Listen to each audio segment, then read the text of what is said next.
I'm going to read from the Magic Bicycle, the Spirit Flyer series, Magic Bicycle, Chapter 6. As I was opening the book up, I thought, well, this kid's been grounded about every time that we're reading, so hopefully that won't happen. The title of this chapter is Grounded Again. This should be, there we go, a little bit. A bit of an angle on it.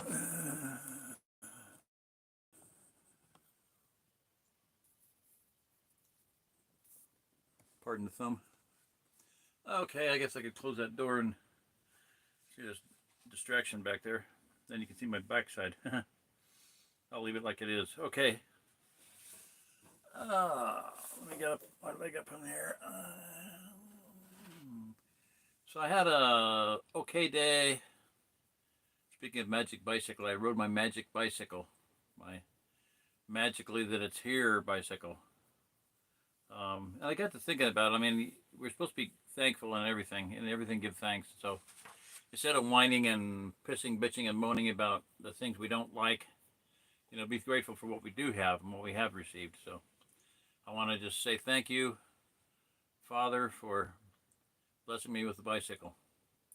And thank you, Rock, for thinking of the thought of, saying you're going to give me the bicycle. So I appreciate that. And I got to thinking, too, I think it's the first time that anybody has come out here, that I've helped them come out here, that who's actually voluntarily given me anything. So that's kind of a milestone, kind of a interesting thing. And now his first trip out, he was going to give me the Subaru Outback. And his two friends, quote unquote friends, who were trying to kill him, I think. The cat always plays with the mouse before it eats it. That was my take on it, Anyway, they damaged this Outback really bad, the wheel lug nuts, and the air on the air filter on the Buick, and basically destroyed the top end of the diesel truck, which should have been in perfect shape and should have lasted 1,000,000 miles. So anyway, so he ended up selling the Subaru Outback. Oh well, water under the bridge, don't cry over spilled milk, Would have been nice to leave it, but oh well, it happened. So I'm grateful for the fact that I have a bicycle to ride and I can get exercise, cardio, be able to get out and do things, get places, chase cattle with it. I gotta get in better shape than I am right now and balance and everything. I got to think about it, I have not ridden a bicycle since I destroyed my right shoulder riding on rock roads in Kansas. My son Ian was into running 5K races, 3 miles, so he would go out running, jogging, and I would ride with him, ride a bicycle. Well, the rock roads were rock roads, and I pounded all this fluid out and damaged my bones in my right shoulder really bad. My left one didn't do so. I guess my right one took the brunt of the damage, so I really beat up right shoulder for many years. Took a long time for it to heal up. I think it's fairly healed up now. I can split firewood now, so I used to a couple of years ago. I'm hoping to get back into it. I want to get back into it.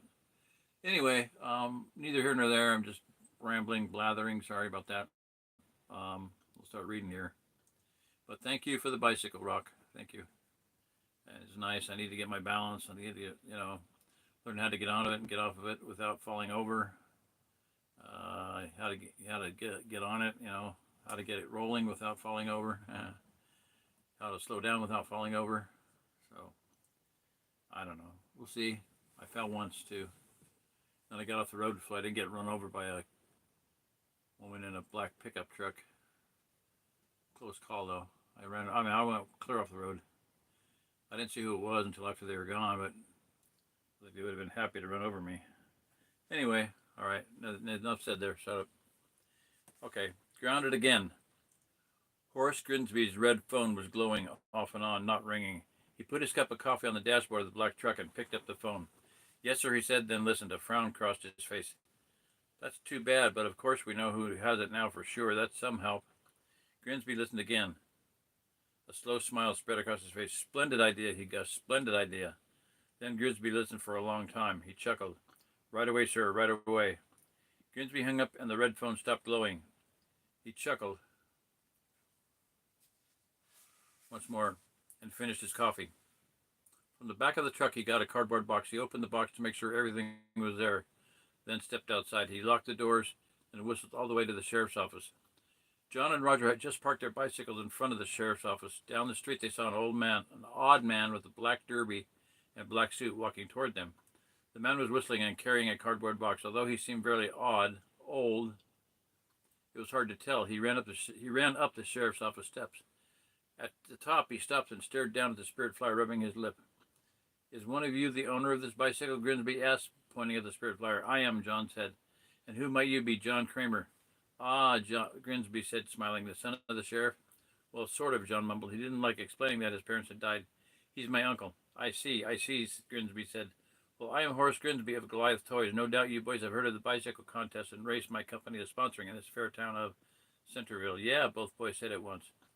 "I'm just dropping off entry forms and bicycle safety booklets," Grimsby said. "I'm sure you'll each want one." John and Roger followed Grimsby inside.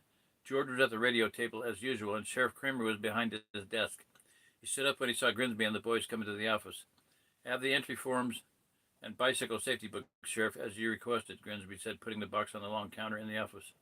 "And the first two entry forms go to these two young men, John and, I'm Roger." "Yes, Roger," Grimsby said. He gave an entry form to each boy. "What about the bicycle safety books?" Roger asked. "Certainly," Grimsby replied. He pulled out two thin booklets, gave one to Roger, then started to give one to John. When he paused, a frown crossed his face. Without saying a word, he put the safety book back in the box. "Can't I have one?" John asked. "May I have a word with you privately, Sheriff?" Grimsby said. Sheriff Kramer looked puzzled but nodded, opening the door to the back office. The two men went inside and closed the door. "What was that about?" John asked George.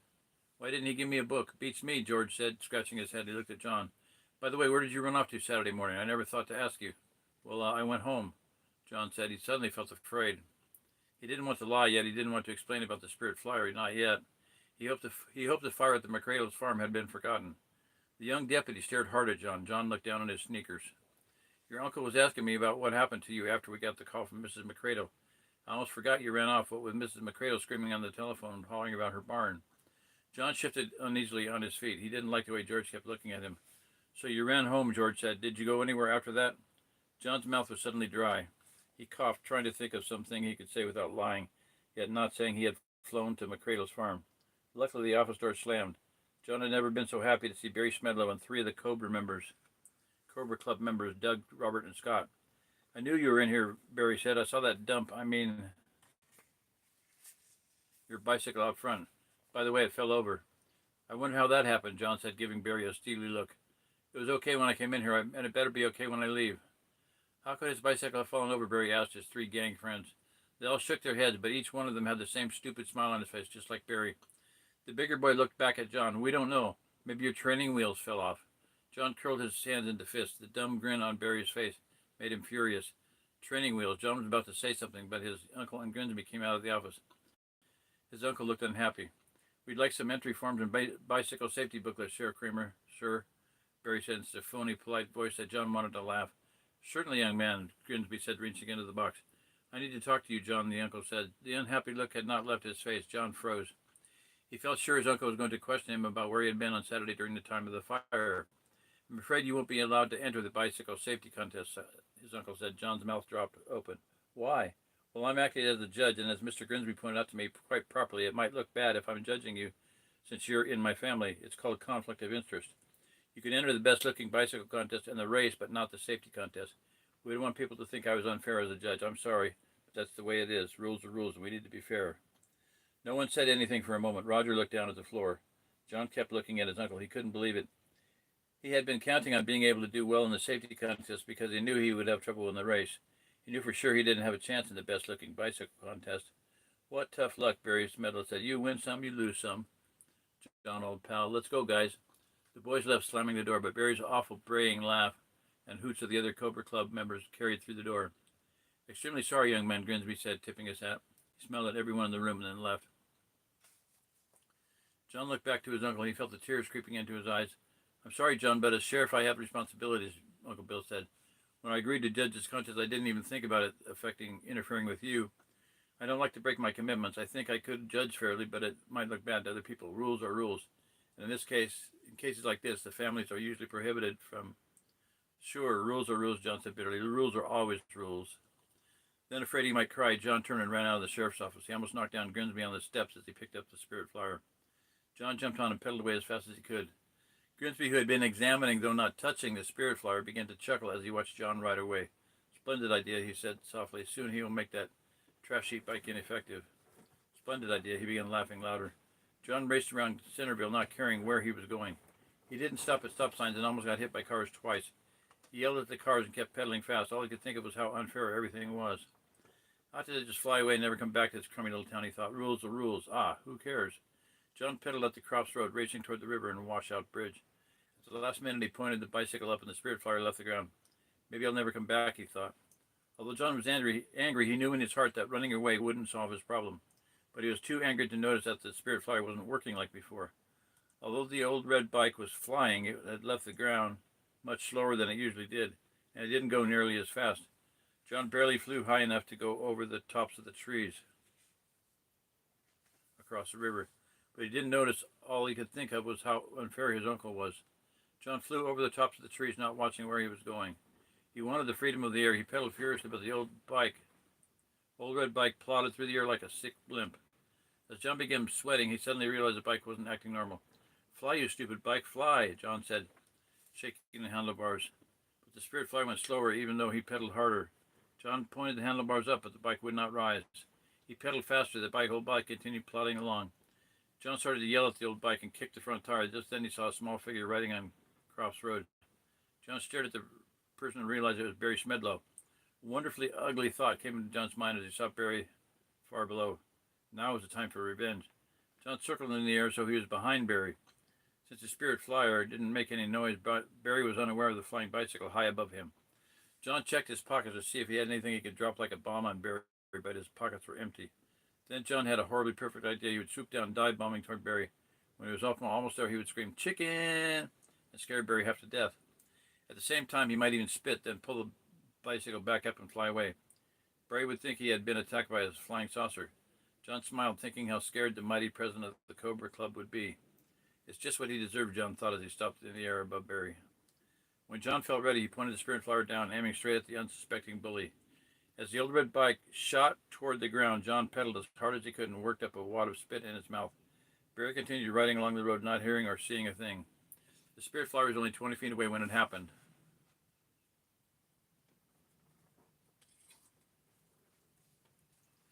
Just as John was about to spit, then scream chicken, the old red bike suddenly lost power. With a slight hissing sound, like water dripping onto a hot skillet, the bike slowed to a stop and dropped gently to the road, 10 feet behind Barry. John didn't know what had happened. Barry still hadn't seen him, so John pushed on the handlebars and pedaled, hoping to take the bicycle up for another try.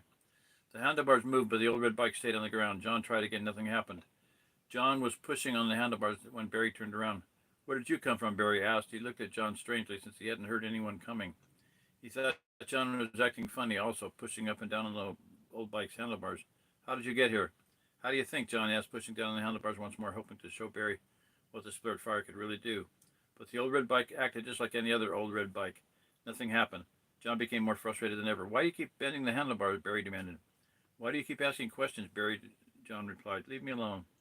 "You're just mad because you can't enter the safety contest," Barry grumbled. "Want to race back to town? You might as well get used to losing, so you won't be surprised on the day of the race." Barry let out his braying laugh. John, so it sounds like a donkey, right? John was furious. Without thinking, he aimed the spirit flyer straight at Barry and charged. Barry's eyes froze in wide circles. He didn't have time to move. John stood up on the pedals to get the most speed. Suddenly, he heard the same hissing sound that he had heard when he dive bombed. Right before the bike lost power, John almost fell over the handlebars as the back wheel began skidding. The brake was on, but John wasn't pushing on. The old bike was stopping itself. John held on tight as the spirit flyer swerved, leaving a long black skid mark over the highway. The bike stopped inches away from Barry. Barry saw his chance and pushed his bicycle away. He raced for town even though he had been saved. He saw that John wasn't pushing the brake, and the strange behavior of the old red bicycle scared him.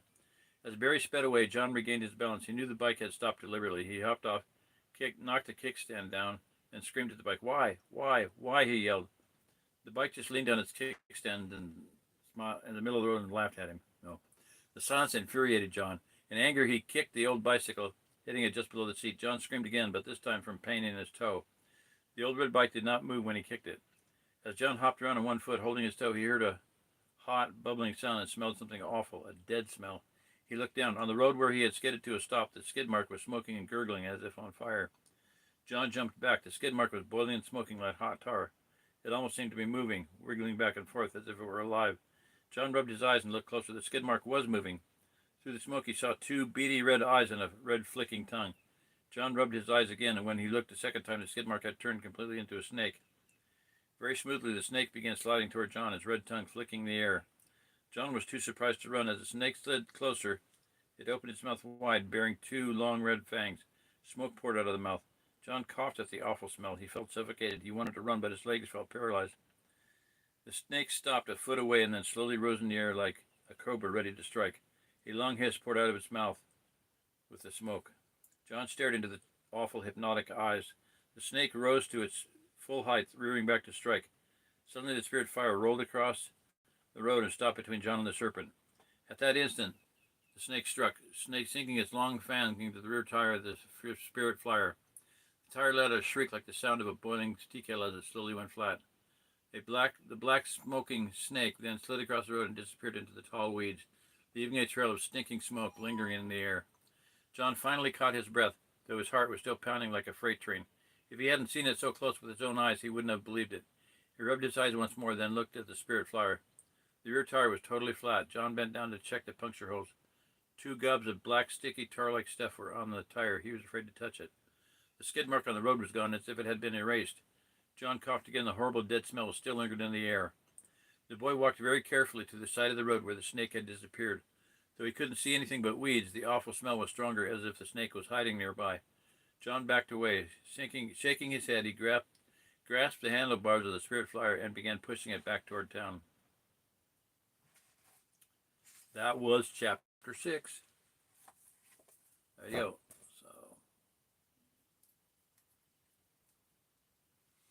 All right, well, let's see if anybody's on.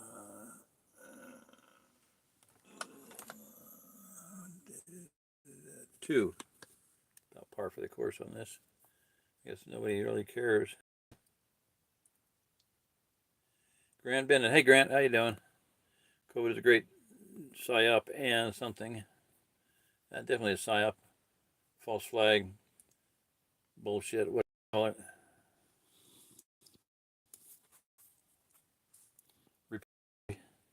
If you don't know history, you're doomed to repeat it. And boy, are we doomed to repeat that one. Spanish flu and influenza of 1718. Definitely. Good story. Well, thank you. Yeah, it's good. It is a story. It's very good for children. I hope some of the people, a lot of my listeners, not a lot of them, but some of my listeners have children, and I hope they listen to these. So, okay, well, that's it. I may do another stream a little bit later. I got to get cleaned up and get set up for the night. So, good night.